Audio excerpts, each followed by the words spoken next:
What's good guys, Gale from Blackwing Games coming at you today with a Prank Kids deck profile. This deck profile is spice. You think you know Prank Kids, you are wrong. This is Prank Kids. So we're going to hop straight into the main deck. We play your standard lineup of 3 Fansies, followed by 3 copies of Dropsies, followed by 3 copies of Lapsies, followed by 3 copies of Roxies. They're all pretty spice. So, Rockies, when this card is sent to the graveyard to summon a Prank Kids monster, you can banish 1 card from hand, draw 1, and special any of the others. Lampsies is when it's sent to the grave for a Prank Kid, you can burn your opponent for 500, special any of these. Dropsies is you gain 1,000 life points, special any of these. Fansies is you can send any Prank Kid card to the graveyard, summon any of these. So the good thing to note about this is that this is a level 4 Earth, this is a level 3 Monster, this is a level 2 Aqua, and this is a level 1 Thunder. All good things. So, now the spice. We play 3 copies of Thunder Dragon. This turns your Prank Kids Link monster into Thunder Dragon Colossus material. It also means that you can send it away for Fansies to get a free Colossus in this deck. And this is also just discard fodder for the Prank Kids Pranks spell to net you a token to be able to link line. It also means that you have something else in hand that you don't mind banishing and getting rid of to get the extra draw off of Fansies, off of Roxies.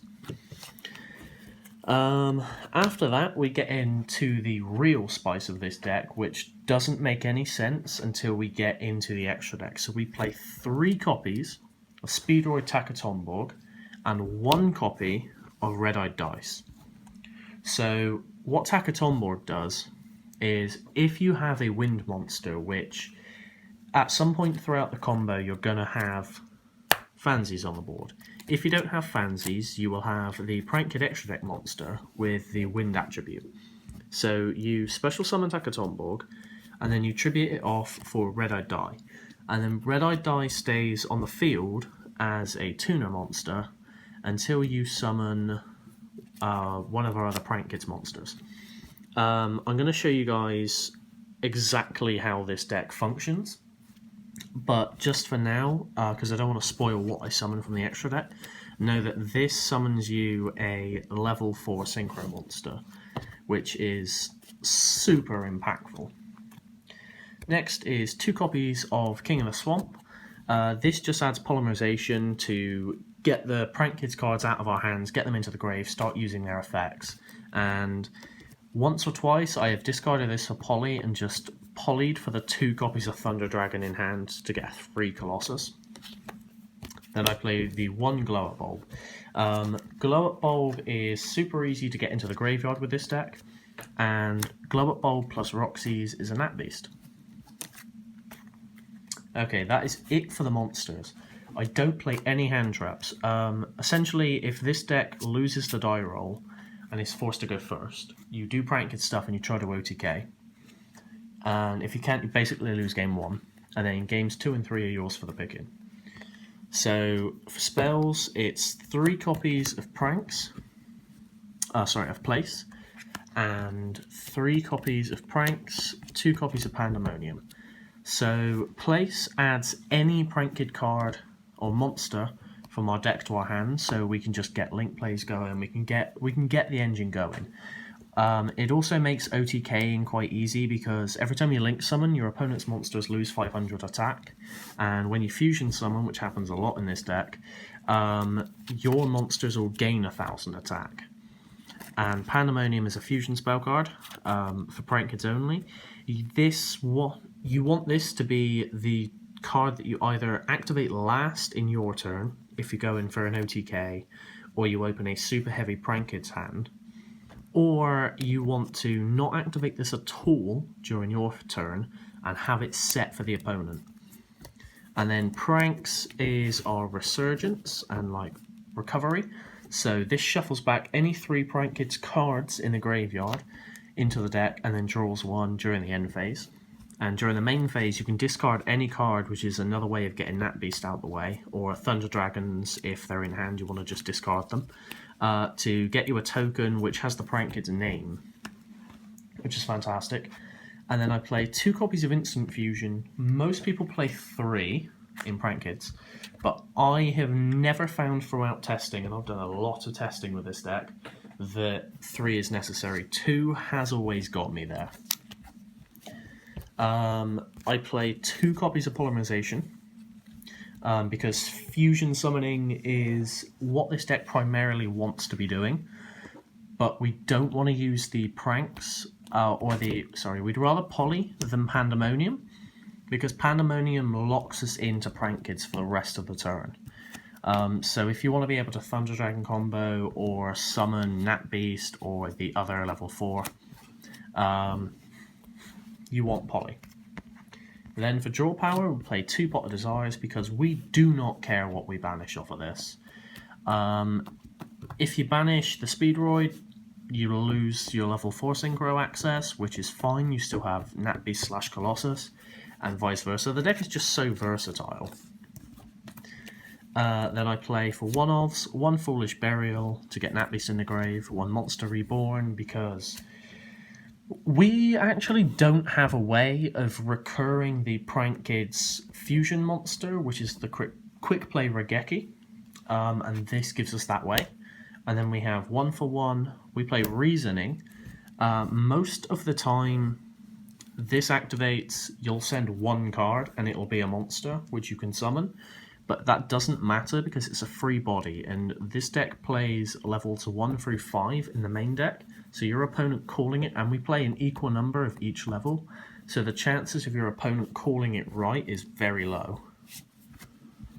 We also play 1 copy of Monster Gate. This is the 41st card, and it can be completely cuttable, but there have been really grindy games with this deck that this comes up in. And then 1 copy of Prank Kids Plan. This is just more recovery. And then for the extra deck, it is 1 copy of Weather Washer, 2 copies of Rocket Ride. I have not found myself needing the 2nd copy of Weather Washer. It only comes up if we're already winning, which is good. It's just a win more card to have access to our Link 4. And Rocket Ride, I found a lot of the time you'll want to, or you'll end up instant fusioning into 1, getting your plays going, and then you'll later on in the turn either Pandemonium or Poly into the 2nd copy. So that's why that's at 2. And then we play 1 Prank Kids Battle Butler. I have never been able to summon more than 1. So I've kept it at 1. Quick Play Regeki during your opponent's turn is fantastic. Then I only play 2 copies of Bow Wow Bark and 2 copies of Doodle Doo. Doodle Doo is a wind and a thunder, which means it turns on both the Speedroids and the Thunder Dragons in our deck, which is fantastic. And then Bow Wow Bark just makes our Prank Kids big so they can punch over things. He makes Rick Roaring Roaster, a 4,000 attack point Heavy Storm, and Battle Butler a 4,000 attack point Regeki, which is, it's pretty cool. And then there is the Spice, is the Herald of the Arclight. This card against the current metagame, you summon this against Orcus, they just lose. They have to summon something, dedicate a battle phase to punching over it. But we always have Plan in the graveyard with at least 8 monsters / spells that we can shuffle back. So they have to normal summon something with 1800 or more attack, which the normal summons available to Orcus don't have that, which means this card is just fantastic against them. And against Thunder Dragon, anything that they discard from the hand is banished instead, which means you don't get the Thunder Dragon discard effects because they were never sent to the graveyard. Okay, yeah, they're going to be able to trigger their banish effects, which is fine, because their banish effects normally aren't as good as the when sent to graveyard effects, like the discards. And if you play anything roguey like pendulums or anything like that, this card isn't the greatest against it, but it is just a spell negate at the very least. Or at the very least it does for you, is it gives you an additional turn because they have to deal with this through their battle phase. Then we play the 1 copy of Nat Beast because, I mean, we have access to it and it's a good card. Then I play 1 copy of Thunder Dragon Colossus. Interesting, I have wanted a second copy, but I just can't think for the life of me what to cut. I mean, the other cards that we play are 1 Nightmare Phoenix because it pops back row, 1 Beat Cop. The only reason I've got Beat Cop is because every now and then you draw a hand which is not particularly optimal, and you want to be able to summon things to awkward zones, and Beat Cop just enables it. And then the last card in the extra, 1 Topologic Trisbania. I have played against an Altergeist player, summoned Trisbania, and then had enough. I had a Nat Beast, a Thunder Dragon Colossus, and enough to make this and Trisbania all in one go. So, I mean, they can't search, they can't play spells, you can Raigeki their board, and you can nuke the back row. And burn them. It's just great. And then for the side deck, we play the 1 token that Pranks uses. Now, you go into time a lot, or your turns take a long time because you are a combo deck, and other decks in the format also take a long time to play. So we play 3 copies of Ghost Sister Spooky Dogwood. This just, it's a dick move, but you win in time. Then we play 2 copies of Ash Blossom, 2 Ghost Ogres, and 2 Veilers.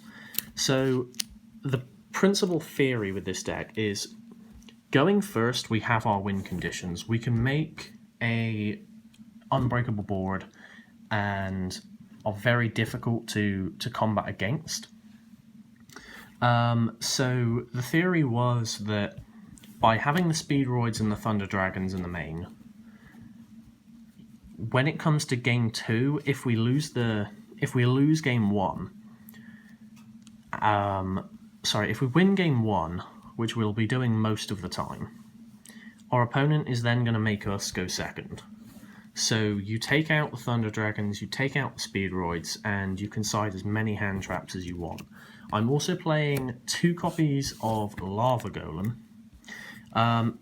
It's just another card that, if we're going second, heading into game 3, Lava Golem is not only a board wiper for them, but with not very much time on the clock, you just pass turn, your opponent takes 1,000 damage in standby phase, and you're way ahead on life points. And then we play 2 copies of Twin Twister and 2 copies of Night Beam. This has been Cosmic Cyclone for the longest time.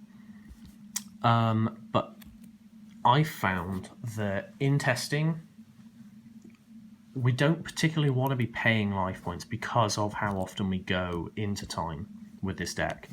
And it's not just the going into time. A lot of the time it'll get, if it's something really impactful that we're going to be blowing up, they'll just respond with that trap so that it's in the graveyard.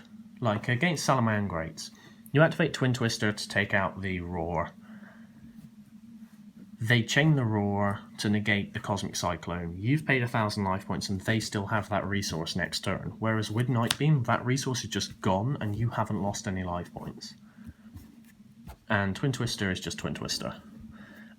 So that's the deck profile, guys. Thank you very much for watching.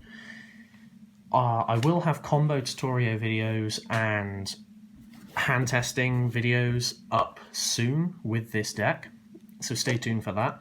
If you liked the video, please leave a like, comment and subscribe, and if you didn't, please like, comment and subscribe anyway, just call me a dickhead.